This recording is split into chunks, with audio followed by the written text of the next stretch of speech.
Good morning बच्चों। तो आज हम डिस्कस करेंगे, एक नई टॉपिक है, बेहद महत्वपूर्ण। आप इस टॉपिक के बारे में पहले जानते होंगे मे बी, और नहीं भी जानते होंगे तो भी। एग्जाम में जो है प्रत्येक वर्ष जो है, चाहे पीएससी की बात करें या फिर व्यापम के द्वारा कोई भी एग्जाम करवाया जाता है, उसमें ये टॉपिक सामान्यतः यहां से एक प्रश्न पूछते ही है। थोड़ा सा कॉम्प्लेक्स है, चीजों को याद करने की आवश्यकता पड़ेगी इसमें, और बहुत सी ऐसी बातें हैं कि इसमें पता नहीं चल पाता एग्जैक्टली जो है कि कौन सी संस्थाएं कहां पर से बिलोंग करती है। मगर सबसे इंपॉर्टेंट हमें ध्यान में रखना है, संविधान का एक्चुअल में अगर देखा जाए तो ये हमारा लास्ट टॉपिक है हम जो पढ़ रहे हैं उसमें। हालांकि पूरी संविधान तो जानते हैं कि पहले मूल संविधान में 395 अनुच्छेद, और वर्तमान में तो जो है लगभग 440 से अधिक अनुच्छेद हो चुके हैं। कुछ बातें मुझे और बताना है, वहां है संविधान के संशोधन से, वो मैं बताऊंगा आगे। ठीक है, संविधान में भी जो है 106 बार संशोधन हो चुके हैं, 107वें नंबर की बारी चल रहा है।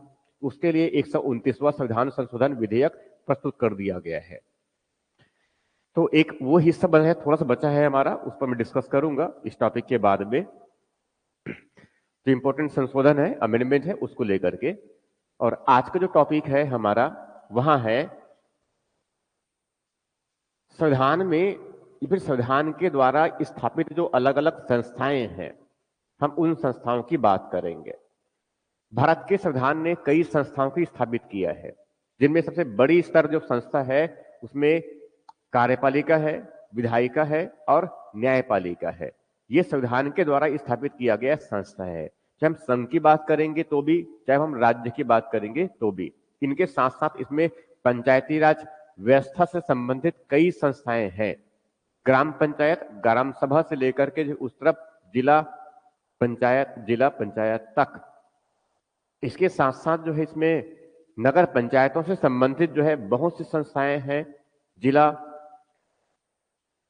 विकास नियोजन परिषद है, महानगर नियोजन परिषद है, ऐसी कई संस्थाएं हैं जिन संस्थाओं की स्थापना जो है भारत के संविधान के द्वारा किया गया है।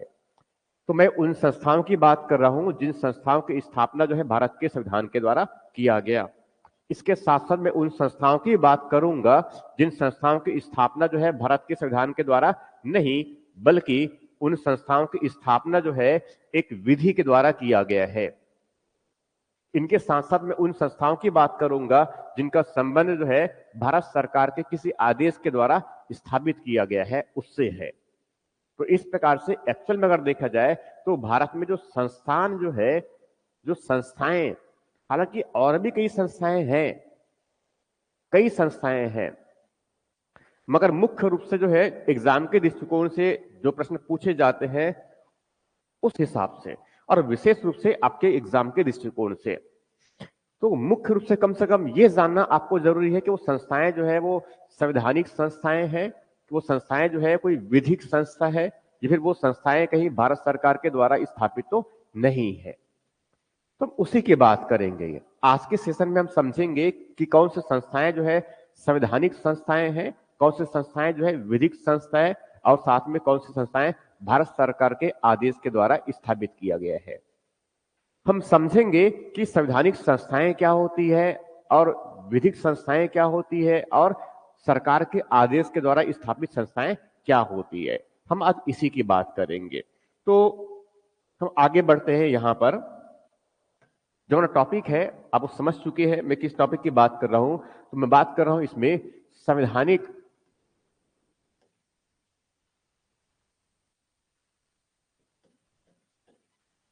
और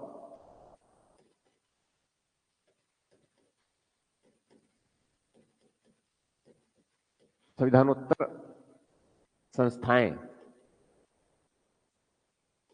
कभी कभी इस संस्थाओं के लिए एक और शब्द प्रयोग किया जाता है, इनके लिए प्रयोग करते हैं वो निकाय। दो शब्द यूज किया हूं मैंने यहां पर, एक संवैधानिक है, इसका मतलब होता है कॉन्स्टिट्यूशनल, और ये जो संविधानोत्तर है इसका मतलब होता है एक्स्ट्रा कॉन्स्टिट्यूशनल। एक्स्ट्रा, संविधान के बाहर की बातें कर रहे हैं ये, और ये जो है संविधान में बात कर रहा है ये। तो इन दोनों बातों को समझना है पहले तो हमें, जिससे हम आइडेंटिफाई कर सकें कि कौन सी संस्थाएं जो है संवैधानिक संस्थाएं होती है और कौन सी संस्थाएं जो है संविधानोत्तर संस्थाएं होती है, उनके बारे में। तो थोड़ी सी पहले बेसिक कॉन्सेप्ट्स है, उसके बाद फिर आगे बढ़ जाएंगे हम इसमें। तो पहले समझते हैं हम इसमें संवैधानिक संस्थाओं को। संवैधानिक संस्थाएं जो है उन संस्थाओं को कहा जाता है जिनकी स्थापना भारत के संविधान के द्वारा कर दिया गया है। संवैधानिक संस्थाएं जो है उन संस्थाओं को कहा जाता है जिनकी स्थापना जो है भारत के संविधान के द्वारा किया गया है। मैं उन संस्थाओं की बात कर रहा हूं यहां पर जिन संस्थाओं की स्थापना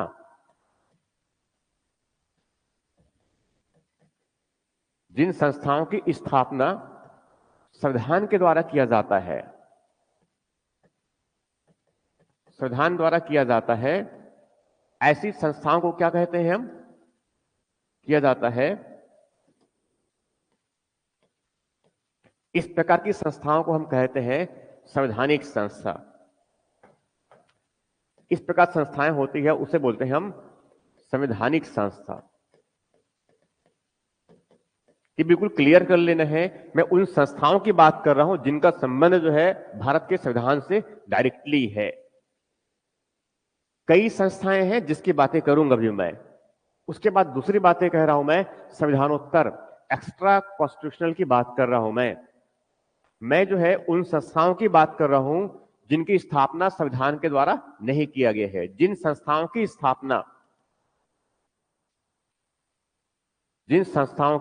स्थापना संविधान द्वारा नहीं किया गया है, संविधान द्वारा नहीं किया गया है, बल्कि ऐसे संस्थाओं की स्थापना जो है किसी कानून के द्वारा किया जाता है, किसी विधि के द्वारा किया जाता है, या फिर भारत सरकार के आदेश के द्वारा किया जाता है। इन संस्थाओं की स्थापना जो इससे नहीं किया गया है, तो यदि उन संस्थाओं की स्थापना विधि द्वारा, विधि के मतलब कानून की बात कर रहा हूं मैं, कानून द्वारा किया गया, कानून द्वारा किया जाता है, तो ऐसी संस्थाओं को कहा जाता है विधिक संस्था।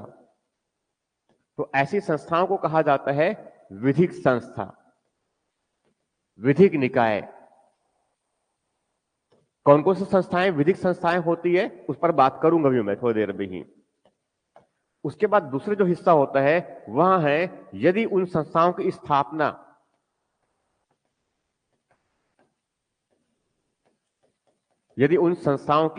स्थापना सरकार के आदेश के द्वारा किया जाता है,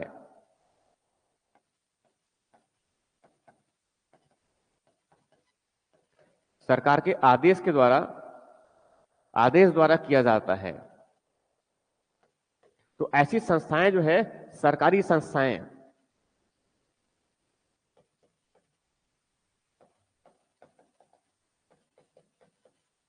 ऐसी संस्थाएं जो है सरकारी संस्थाएं होती है।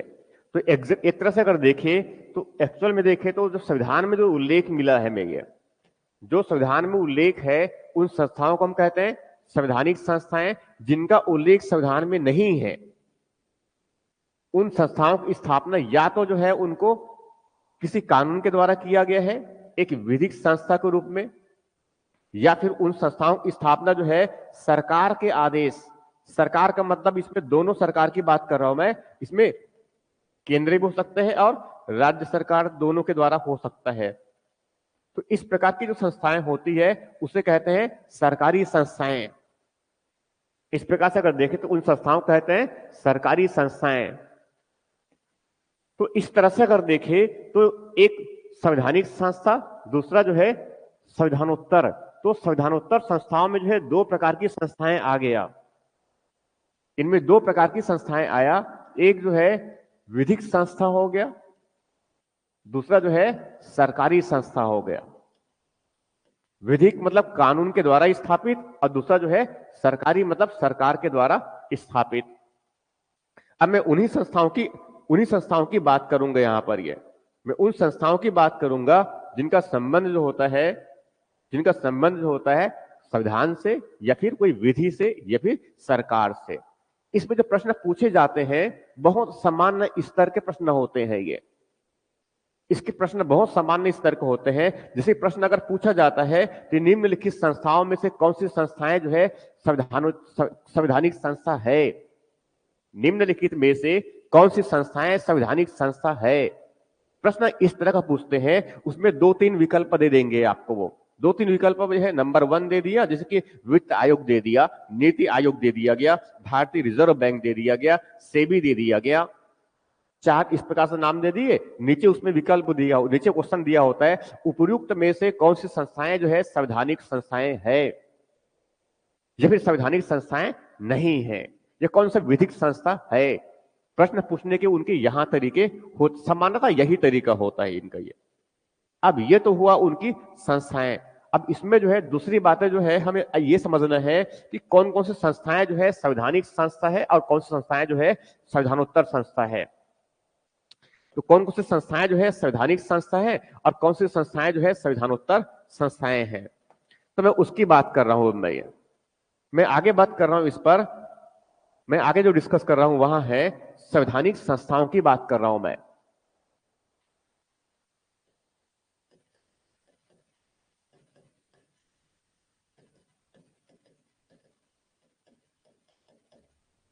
संवैधानिक संस्थाएं, और संवैधानिक संस्थाओं में जो है कुछ प्रमुख संस्थाओं की बात करूंगा जिनकी स्थापना जो है भारत के संविधान के द्वारा किया गया है।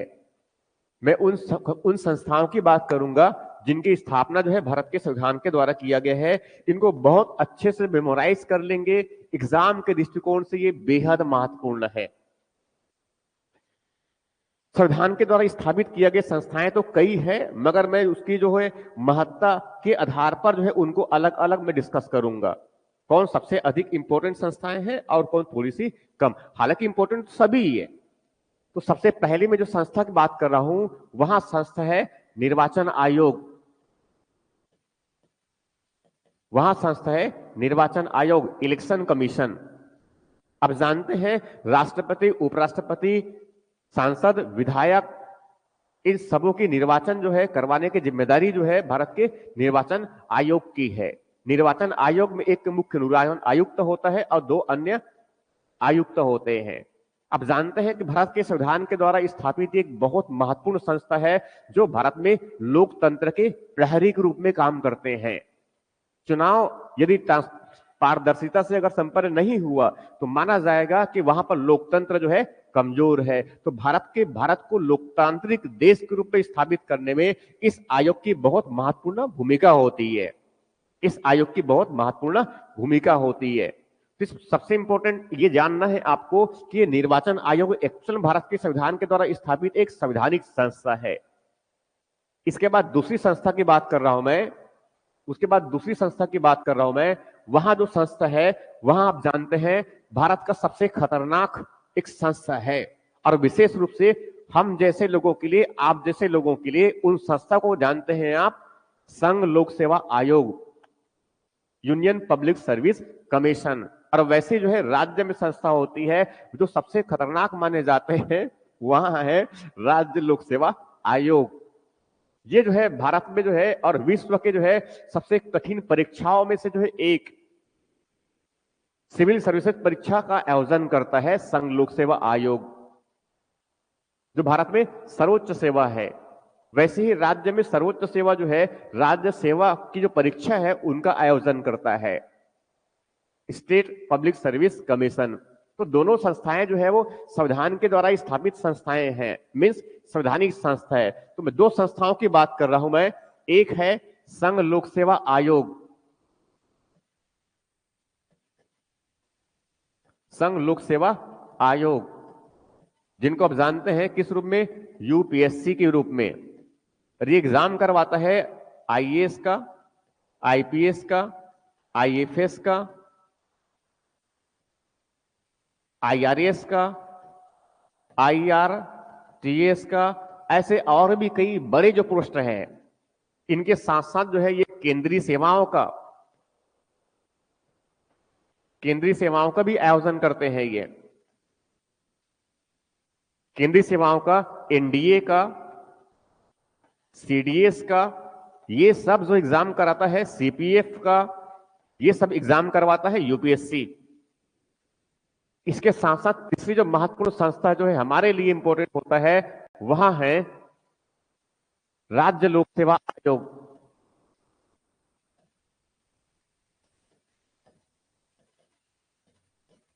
राज्य लोक सेवा आयोग, तो ये जैसी सेवाएं हैं तो इनको बोलते हैं सीएससी बोलते हैं इनको, वो सिविल सर्विसेज एग्जाम्स।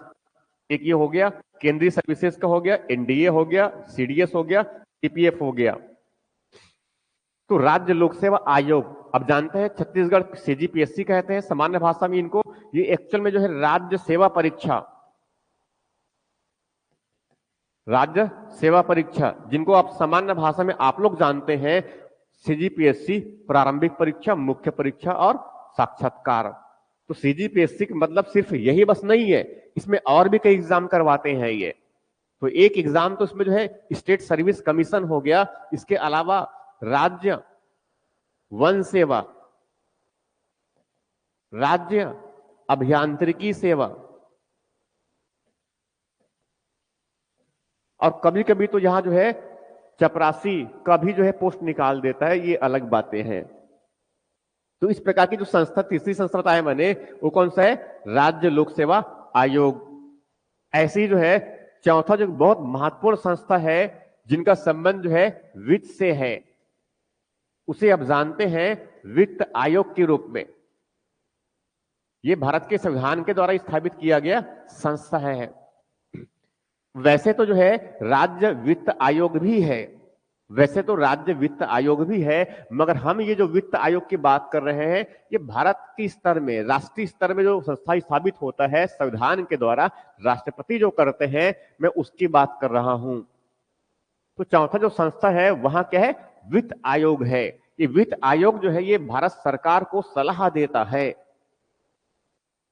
कि संघ और राज्यों के बीच वित्त का आवंटन किन सिद्धांतों के आधार पर करे, भारत की संचित निधि में से जो है राज्यों को कितना मात्रा में अनुदान दे, ऐसे और भी कुछ बातें हैं। तो इस प्रकार से यहां जो है क्या हो गया? चौथी संस्था हो गया, वहां हो गया वित्त आयोग। पांचवा जो है बहुत खतरनाक संस्था जो माना जाता है भारत सरकार के लिए, वहां है भारत का नियंत्रक और महालेखा परीक्षक। नियंत्रक और महालेखा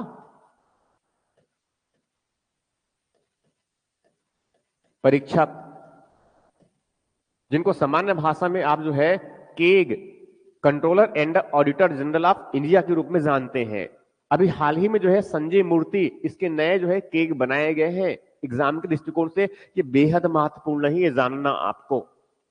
तो इस प्रकार से जो है ये पांचवा संस्था ग्रुप में जो है नियंत्रक और महालेखा परीक्षक है, जो भारत सरकार के, राज्य सरकार के खातों को किस प्रकार से रखना है, उन खातों में जो खर्च किया है उनका सबका जांच, जो सार्वजनिक कंपनी है, सरकारी कंपनियां हैं, उन सब कंपनियों के खातों की जांच की कहीं गड़बड़ी तो नहीं हुआ है, ये सब जांच करने का जो काम है, जो दायित्व मिला है, वहां भारत के नियंत्रक और महालेखा परीक्षक को है। तो इस प्रकार से अगर देखें हम तो कुल मिलाकर कितनी संस्थाएं हो गया? ये 5 संस्थाएं हो गया, जिनका संबंध जो है सीधे तौर पे भारत के संविधान से है। अब मैं आगे इसमें जो है अगले संस्था की तरफ बढ़ रहा हूं, जो भी वहां भी क्या है? संवैधानिक संस्था है। वहां भी क्या है? संवैधानिक संस्था है।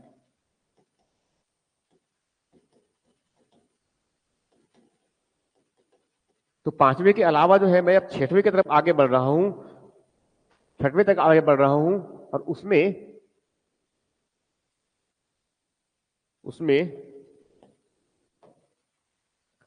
जो छठी संस्था है वह है भारत का महान्यायवादी। भारत का महान्यायवादी, भारत का महान्यायवादी जो है ऐसे तो इसके बारे में कहा जाता है कि भारत के जो है सरकार का वकील है, भारत सरकार का वकील है। मगर सबसे इंपॉर्टेंट ये ध्यान रखना है आपको कि भारत सरकार का जो है कि भारत का प्रथम विधिक अधिकारी होता है ये, भारत का प्रथम विधिक अधिकारी, भारत का प्रथम कानूनी अधिकारी जो है वहां होता है भारत का महान्यायवादी। ये भारत सरकार को जो है विधि से संबंधित मामलों में वहां सलाह देता है, वो इस प्रकार की संस्था है। तो यहां हो गया भारत की, छठवें हो गया भारत का महान्यायवादी। ऐसे ही जो है राज्य स्तर में जो है एक संस्था होती है जिनको कहते हैं महाधिवक्ता। ये क्या है?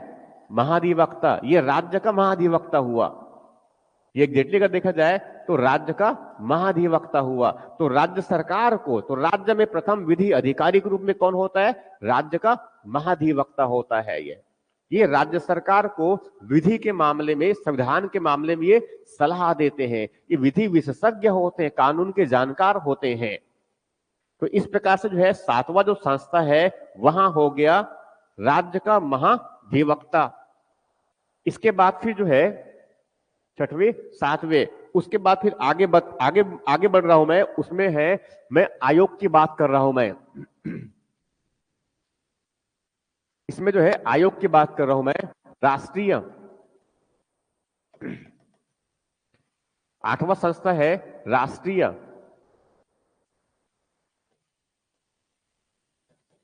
अनुसूचित जाति आयोग। ये आठवें संस्था ग्रुप में हो गया। ये एक्चुअल में अनुसूचित जातियों के जो मूल अधिकार, ये जो अधिकार प्राप्त होते हैं उसका वो देखरेख करने वाला रक्षक के रूप में काम करते हैं ये, कि कहीं उनके मौलिक अधिकारों का उल्लंघन तो नहीं हो रहा है। अनुसूचित जातियों के बेहतरी के लिए जो है यहाँ कई प्रकार से जो योजनाएं भारत सरकार जो लागू किया गया है उनके बारे में जो है उनको कैसे और बेहतर किया जा सकता है उस पर वो सलाह देते हैं। अनुसूचित जातियों के सामाजिक आर्थिक विकास के लिए किस प्रकार से कार्यों को और संचालित करने की आवश्यकता है उनकी वो अनुशंसा करता है। तो ये जो है एक ऐसी संस्था है जो भारत के संविधान ने जो है उनको अधिकार दिया है उनके बारे में ये बताता है। वैसी जो है एक और संस्था इसमें है, वहां है अनुसूचित जनजातियों के लिए राष्ट्रीय अनुसूचित जनजाति आयोग। ये national commission for schedule caste है और ये national commission for schedule tribes है। अनुसूचित जनजातियों के जो संवैधानिक अधिकार है उसका ये पैरवी करने वाला होता है ये। वैसी जो है 10वीं संस्था ग्रुप में जो है इसमें राष्ट्रीय अन्य पिछड़ा वर्ग आयोग, अन्य पिछड़ा वर्ग आयोग, सामान्य भाषा में इनको तो national commission for backward classes. तो इस प्रकार से यहां जो है 10वां संस्था के रूप में हुआ। वैसी ही जो है एक संस्था जो होती है इनमें, वैसी एक संस्था होती है इनमें भाषाई आधार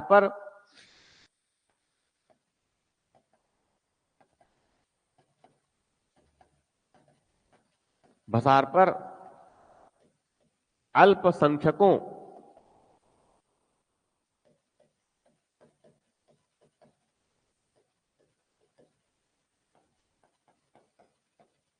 के लिए विशेष अधिकारी की नियुक्ति किया जाना, यहां भी जो है भारत के संविधान के द्वारा ही किया जाता है। यहां भी जो है भारत के संविधान के द्वारा ही किया जाता है। इसके बाद फिर जो है 10वां 11वां 12वें नंबर की बात कर रहा हूं मैं, उसमें 12वें बात कर रहा हूं मैं, वहां है अंतरराज्यीय परिषद। अंतरराज्यीय परिषद इंटर स्टेट काउंसिल कहा जाता है। ये राज्यों के मध्य समन्वय बढ़ाने के लिए इन संस्थाओं की स्थापना किया जाता है। राज्य के मध्य समन्वय कोऑर्डिनेशन बढ़ाने के लिए इन संस्थाओं की स्थापना किया जाता है। वहां है अंतरराज्यीय परिषद। वैसी एक और संस्था की स्थापना किया जाता है, अंतरराज्यीय व्यापार एवं वाणिज्य आयोग। तो इस प्रकार से ये 13 संस्था हो गया प्रमुख। इसके बाद में और आगे बढ़ रहा हूं संवैधानिक संस्थाओं पर ही।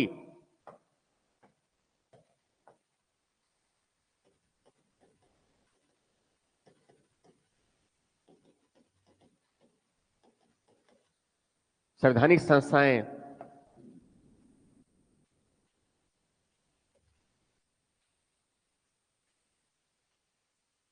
उनमें जो है एक बहुत महत्वपूर्ण संस्था है, वहां है वस्तु और सेवा कर परिषद।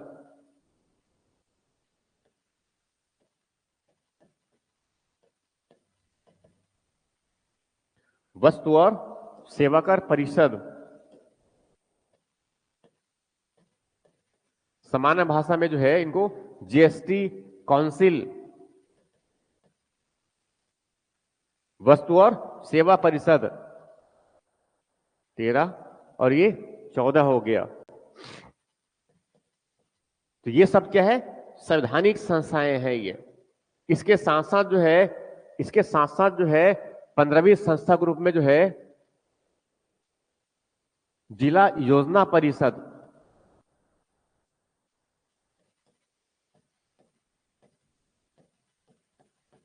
जिले के विकास के लिए जो है, जिले के सामाजिक आर्थिक विकास के लिए यहां योजना बनाने वाला एक परिषद है, संविधान के द्वारा स्थापित किया गया ये संस्था है। वैसी जो है महानगर योजना परिषद,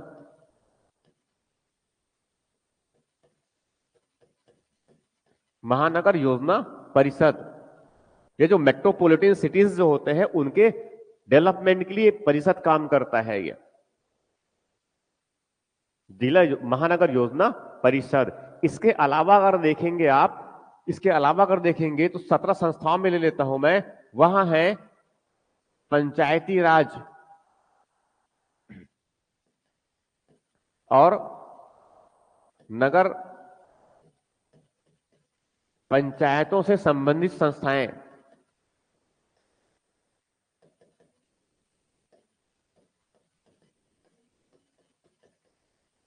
पंचायती राज से संबंधित या फिर से संबंधित संस्थाएं। अब इसमें जो है आप ग्राम सभा से लेकर के जो है ग्राम पंचायत, ये सब संविधान के द्वारा ही है। वैसे यहां पर जो है नगर पंचायत, वहां से जो है जिला पंचायत तक बात कर सकते हैं आप। वैसे जो है 18 में अगर लेंगे तो इसमें जो है जो नगर पालिकाएं हैं,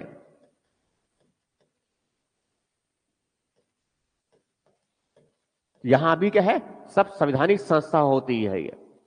तो इस प्रकार से ये जितनी बात किया मैंने वो सब के सब एक्चुअल में क्या है, संवैधानिक संस्थाएं हैं ये। इसके बाद में आगे बढ़ जाता हूं, वहां है संविधानोत्तर संस्थाएं। इसको मैं याद करवाऊंगा थोड़ी देर बाद में। वहां है संविधानोत्तर संस्थाएं।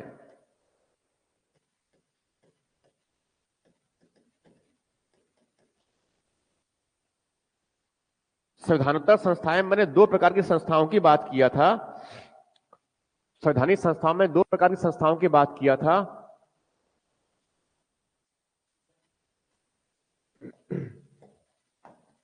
एक संस्था जो है वहां जो है किससे संबंधित है, वहां विधिक संस्थाएं होती है।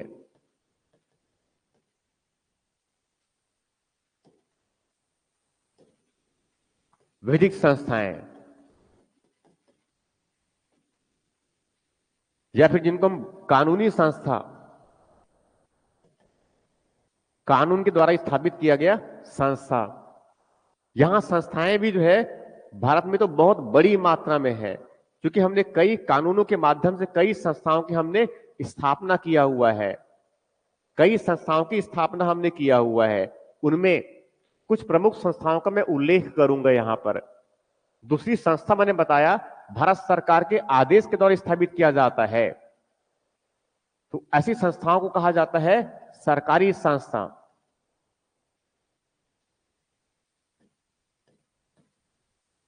ये सरकार के आदेश के द्वारा स्थापित होते हैं।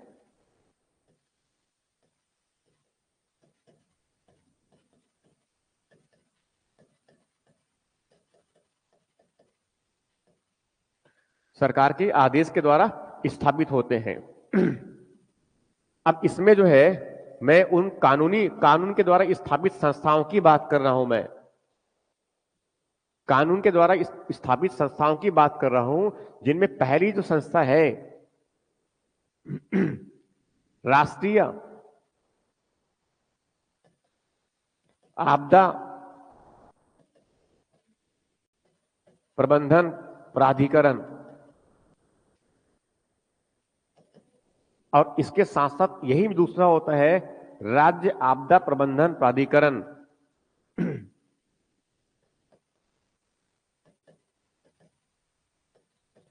प्रबंधन प्राधिकरण तो केंद्रीय स्तर पर और राज्य के स्तर पर जो है एक प्राधिकरण की स्थापना किया गया है। हालांकि इसकी निचली स्तर में जो है जिला आपदा प्रबंधन प्राधिकरण की भी स्थापना किया गया है कलेक्टर की अध्यक्षता में। प्रधानमंत्री इसके अध्यक्ष होते हैं और इसके मुख्यमंत्री इनके अध्यक्ष होते हैं। तो यहां हो गया राष्ट्रीय आपदा प्रबंधन प्राधिकरण। वैसे जो है तीसरी महत्वपूर्ण संस्था की बात कर रहा हूं मैं, वह है राष्ट्रीय जैव विविधता संरक्षण प्राधिकरण।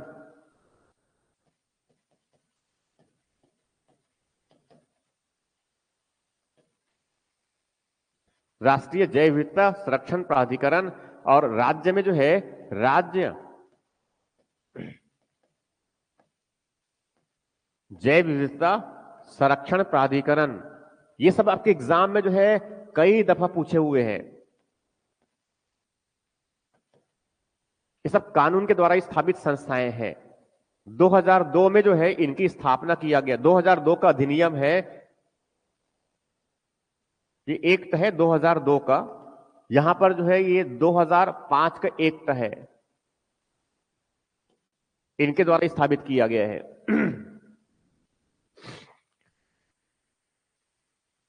ऐसी जो है पांचवी संस्था ग्रुप में जो है केंद्रीय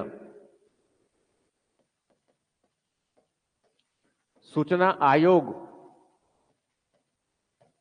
और राज्य सूचना आयोग। ये आरटीआई एक्ट है 2005 का, इनके द्वारा स्थापित किया गया संस्था है, जिनकी स्थापना अगर देखें तो 12 अक्टूबर 2005 को किया गया था।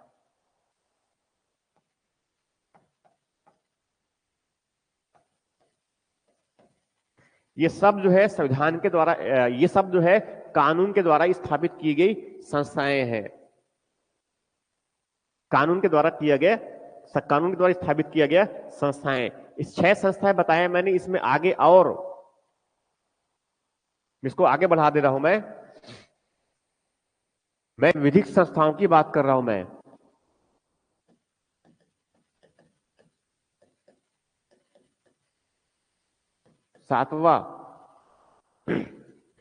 सातवां जो संस्था है वह है राष्ट्रीय मानव अधिकार संरक्षण आयोग।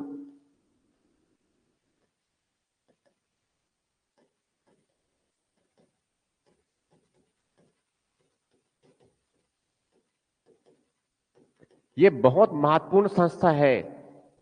सर्वोच्च न्यायालय का जो न्यायाधीश ही इसका जो है अध्यक्ष बन सकते हैं। हाल ही में एक नया न्यायाधीश नया इसके अध्यक्ष बनाए गए हैं। तो राष्ट्रीय मानव अधिकार आयोग, और वैसे ही होता है राज्य मानव अधिकार संरक्षण आयोग। यह भारत में मानव अधिकारों के संरक्षण के लिए काम करता है। 1993 में इन संस्थाओं की स्थापना किया गया। ये कानून के द्वारा स्थापित किया गया ये संस्था है। वैसे ही राष्ट्रीय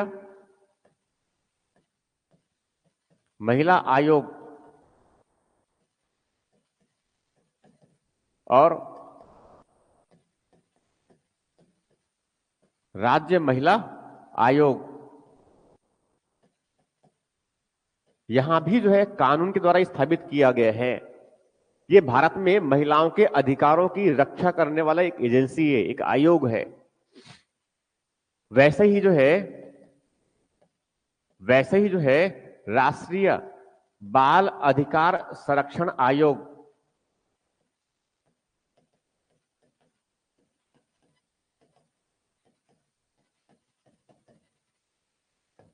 वैसे ही राज्य बाल अधिकार संरक्षण आयोग,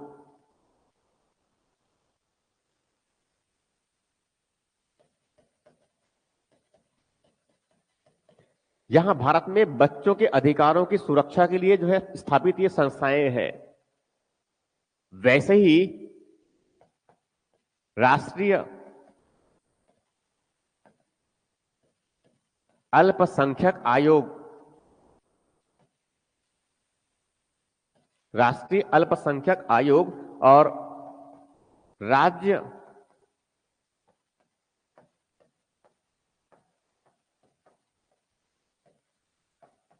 अल्पसंख्यक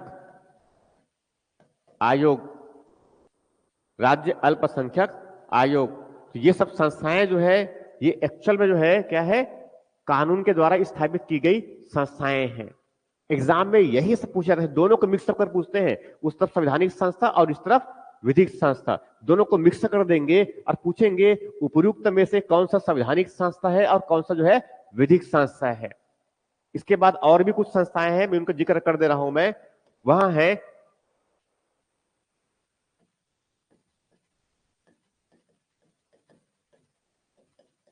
कुछ विधिक संस्थाएं, कानून के द्वारा स्थापित किया गया संस्थाएं। कुछ प्रमुख मैं अर्थव्यवस्था से संबंधित संस्थाओं की बात कर देता हूं। वहां है आरबीआई। तो आरबीआई एक्ट है 1934 का, उसके द्वारा स्थापित किया गया है। ये बैंकिंग सेक्टर का नियामक है, रेगुलेटर है। ये सेंट्रल केंद्रीय बैंक है हमारा। ये जानते हैं आप आरबीआई के बारे में। अपनी स्थापना के 90 वर्ष पूर्ण किए हैं उन्होंने 1 अप्रैल 2024 को। एग्जाम के दृष्टिकोण से बहुत महत्वपूर्ण है ये संस्था। इसके साथ साथ 16वें नंबर में ले रहा हूं मैं, वहां है SEBI.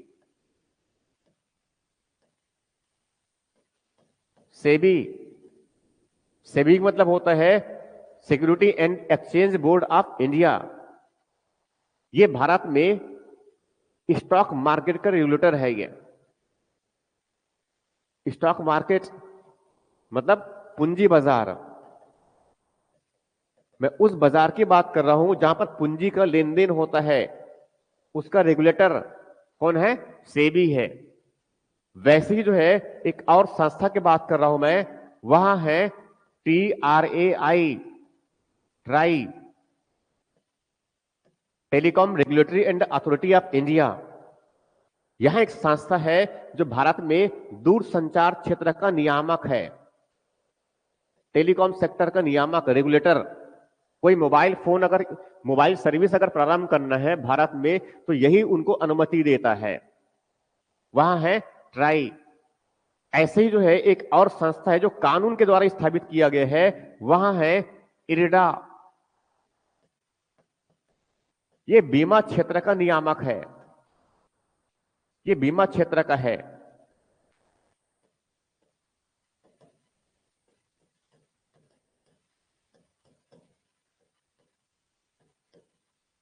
IRDA, insurance regulatory and development authority. Insurance regulatory मतलब बीमा क्षेत्र का विनियामक, रेगुलेटर कौन है? इरिडा है। ऐसे और भी कई संस्थाएं हैं। एक संस्था और चलो उसमें बता देता हूं मैं, वह है AAI। AAI का मतलब होता है airport authority of India. Airport authority of India, AIAAI, जितने भी एयरपोर्ट हैं हमारे पास में, उसका देखरेख करने का दायित्व जो है ये इसी के प्राप्त है। एक और संस्था होती है, विश्व के रूप में ले लिया मैंने, वहां है national highway authority of India. जितनी भी नेशनल हाईवे है हमारे पास में, जितनी भी नेशनल हाईवे है, उनकी उनकी देखरेख मरम्मत करने की जिम्मेदारी जो है ये national highway authority of India का होता है। तो इस प्रकार से जितने बताया मैंने, ये सब क्या है, विधिक संस्थाएं हैं। इसके बाद मैं कुछ सरकारी संस्थाओं की तरफ आगे बढ़ जाता हूं जो भारत सरकार के द्वारा स्थापित किया जाता है।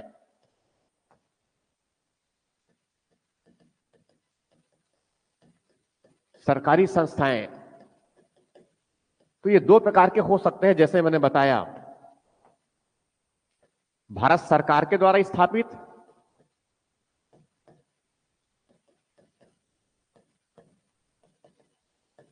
और राज्य सरकार द्वारा स्थापित।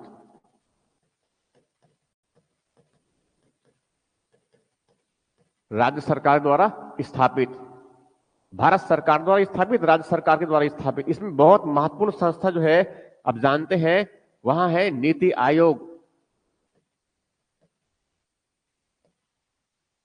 और यहां जो है राज्य नीति आयोग, यहां एक्चुअल में राज्य सरकार के आदेश पर हुआ है।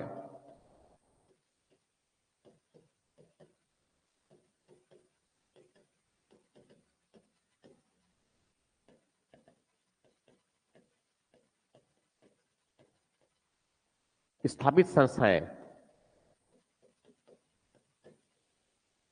नीति आयोग जो है ये भारत सरकार के आदेश पर स्थापित संस्थाएं हैं।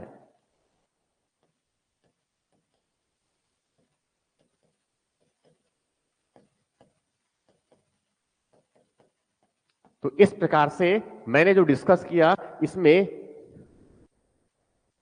इसमें कई संस्थाएं हैं जिनका संबंध जो है या तो संविधान से है या फिर वो संविधानोत्तर है। ये इस प्रकार से अगर देखें तो मैं फिर से रिवीजन ले रहा हूं मैं, जिससे आपको आसानी से याद हो जाए। इस पूरे बातों को अगर याद कर लेंगे, मतलब आपका जो है एक प्रश्न जो आते हैं बिल्कुल पक्के हो जाएंगे। तो सबसे पहले मैंने बताया आज के सेशन में, वहां है संवैधानिक और संविधानोत्तर संस्थाएं। संवैधानिक संस्था का मतलब जिन संस्थाओं की स्थापना भारत के संविधान के द्वारा किया गया है, उन संस्थाओं को कहा जाता है संवैधानिक संस्था। जिन संस्थाओं की स्थापना जो है संविधान के बाहर किसी कानून के द्वारा किया गया है, या फिर जो है उनको भारत सरकार के आदेश के द्वारा स्थापित किया गया है, उन संस्थाओं को कहा जाता है संविधानोत्तर संस्थाएं। अब इसमें कई संस्थाओं की बात किया, मगर सबसे पहले मैं किस तरफ गया हूं, संवैधानिक संस्थाओं की तरफ गया हूं मैं। संवैधानिक संस्थाएं या फिर कभी कभी इनको जो है संवैधानिक निकाय,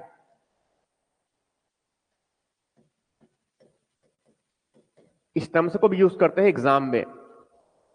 तो निर्वाचन आयोग सबसे महत्वपूर्ण जो है संवैधानिक संस्था है। संघ लोक सेवा आयोग, राज्य लोक सेवा आयोग, वित्त आयोग, वैसे ही नियंत्रक और महालेखा परीक्षक, ये सब संवैधानिक संस्था है। इसके बाद फिर आगे जो बताया मैंने, भारत का महान्यायवादी, राज्य का महाधिवक्ता, यहां भी जो है भारत के संविधान के द्वारा स्थापित किया गया है। फिर मैंने बताया राष्ट्रीय अनुसूचित जाति आयोग, राष्ट्रीय अनुसूचित जनजाति आयोग, राष्ट्रीय अन्य पिछड़ा वर्ग आयोग, भाषाई आधार पर अल्पसंख्यक वर्गों के लिए विशेष अधिकारी। इसके अलावा मैंने बताया अंतर्राज्यीय परिषद, फिर बताया अंतर्राज्यीय व्यापार एवं वाणिज्य आयोग। इसके बाद डिस्कस किया था मैंने, जो संवैधानिक संस्था है वहां है वस्तु और सेवा कर परिषद, जिला योजना समिति, महानगर योजना समिति, पंचायती राज से संबंधित संस्थाएं और नगर पंचायतों से संबंधित और साथ में नगर पालिकाओं से संबंधित संस्थाएं। वैसे ही जो है अगला जो संस्था मैंने बताया, वहां था इनमें संवैधानिक विधिक संस्था की तरफ, तो राष्ट्रीय आपदा प्रबंधन प्राधिकरण, राज्य आपदा प्रबंधन प्राधिकरण, राष्ट्रीय जैव विविधता संरक्षण प्राधिकरण, राज्य जैव विविधता संरक्षण प्राधिकरण, केंद्रीय सूचना आयोग, राज्य सूचना आयोग, वैसे ही जो है राष्ट्रीय मानव अधिकार संरक्षण आयोग, राज्य मानव अधिकार संरक्षण आयोग, राज्य महिला आयोग, महिला अधिकार, राष्ट्रीय महिला अधिकारों के संरक्षण के लिए राज्य महिला आयोग, राष्ट्रीय बाल अधिकार संरक्षण आयोग, राज्य बाल अधिकार संरक्षण आयोग, राष्ट्रीय अल्पसंख्यक संरक्षण आयोग, राज्य अल्पसंख्यक संरक्षण आयोग। ये सब जो है विधिक संस्था है। RBI, SEBI, TRAI, IRDA, AI, NAI, NHI, DGCA, फेरेडा, ये सब जो है संवैधानिक संस्था है ये। तो इस प्रकार से ये जितनी बात किया मैंने सब क्या है संवैधानिक संस्था, और उसके बाद ये विधिक संस्था, उसके बाद मैंने बताया इसमें क्या है कुछ सरकारी संस्थाएं, नीति आयोग, राज्य नीति आयोग, दोनों जो है भारत सरकार के आदेश के द्वारा स्थापित किया गया संस्था है। तो इस प्रकार से जो है आज के सेशन में हमने समझे कि संवैधानिक संस्थाएं क्या होती है और विधिक संस्थाएं क्या होती है। अगले सेशन में जब बात करेंगे इस पर, तो इसमें कुछ जो प्रमुख संस्थाएं हैं उस पर मैं डिस्कस करूंगा। बाकी बातें करेंगे हम जो है नेक्स्ट सेशन में। Thank you.